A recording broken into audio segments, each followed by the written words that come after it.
অভয়নগরে পূর্ব শত্রুতার জেরে ফলন্ত পেঁপে গাছ কর্তন অভিযোগের তীর প্রতিবেশীর দিকে। অভয়নগর থেকে নজরুল ইসলাম মল্লিকের পাঠানো তথ্যচিত্রে থাকছে বিস্তারিত। গাছের সাথে কেমন শত্রুতা! গভীর রাতে প্রায় ৫ লক্ষাধিক টাকার পেঁপে গাছ কেটে নষ্ট করার অভিযোগ উঠেছে প্রতিবেশী লতিফ বিশ্বাস নামের এক ব্যক্তির বিরুদ্ধে।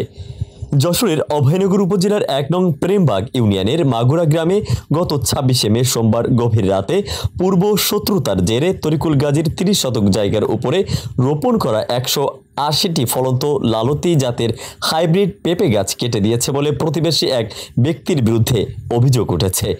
ভুক্তভোগী তরিকুল জানান, চাকরির সুবাদে স্ত্রীর সন্তান নিয়ে ঢাকাতে থাকেন তিনি। তবে তার গ্রামের বাড়িতে ৩০ শতক জায়গার উপরে লালতি জাতের হাইব্রিড পেঁপে গাছ আবাদ করেন, যেগুলো দেখাশোনা ও পরিচর্যার সমস্ত কাজ করে তরিকুলের বড় ভাই ও ভাইপো ইমরান গাজী। গত কয়েক মাস আগে জমির উত্তর পাশে ২০ শতক জমি বিক্রয় হয়, যেটি ক্রয় করেন লতিফ বিশ্বাস নামের এক ব্যক্তি।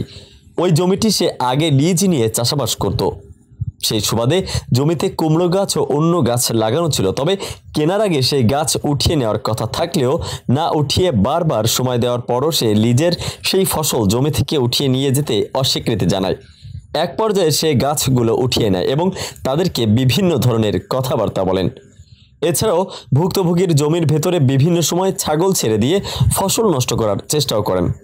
গত ২৬ তারিখ গভীর রাতে ভাইপো ইমরান তরিকুলকে জানায়, বাগানের সব গাছ কে বা কারা কেটে ফেলে রেখে গিয়েছে। আমার চাচা চাচি ঢাকায় থাকে। আপনার নাম বলেছি? আমি ইমরান হোসেন। আমার চাচা চাচি ঢাকায় থাকে। তাদের এই যে জমিটা, এটা আমি দেখাশোনা করি। এখানে পেঁপে গাছ লাগানো হয়েছিল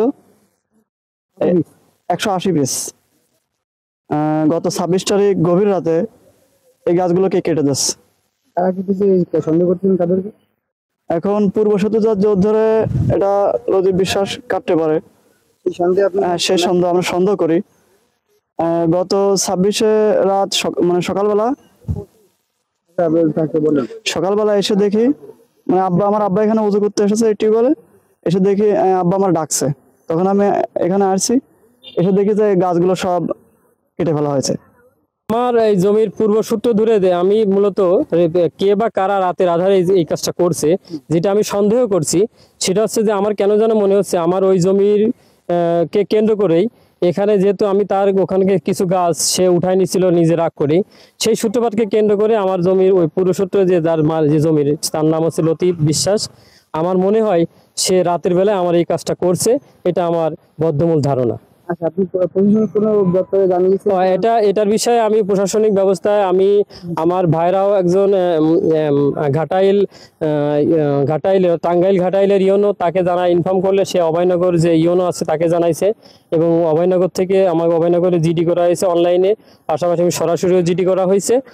এবং এখানে আমার দারোগাও আসছিল সকালবেলা, এবং অন্যান্য যারা স্থানীয় আছে তারাও বিভিন্ন লোকজন আসছিল। বিষয়টা সবাই দেখছে এবং সবাই জানছে।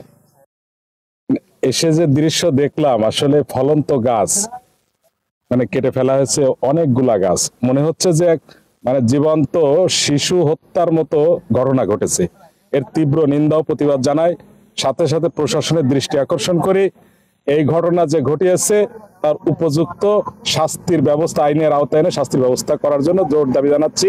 এ ব্যাপারে ভুক্তভোগীর স্ত্রী আসমা খাতুন বলেন, এবছর পেঁপে বাগান থেকে প্রায় ৫ লক্ষাধিক টাকার ফসল বিক্রির একটি ধারণা ছিল, তবে কর্তন হয় সব শেষ। এ বিষয়ে অভয়নগর থানায় একটি সাধারণ ডায়েরি করেছেন এবং সঠিক তদন্তের মাধ্যমে সুষ্ঠু বিচারের দাবির আশা করছেন।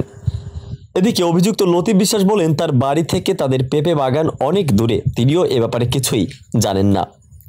অভয়নগর থানার ভারপ্রাপ্ত কর্মকর্তা ওসি আব্দুল আলিম বলেন, অভিযোগ পেয়েছি, সত্যতা পেলে প্রশাসনের পক্ষ থেকে ব্যবস্থা গ্রহণ করা হবে।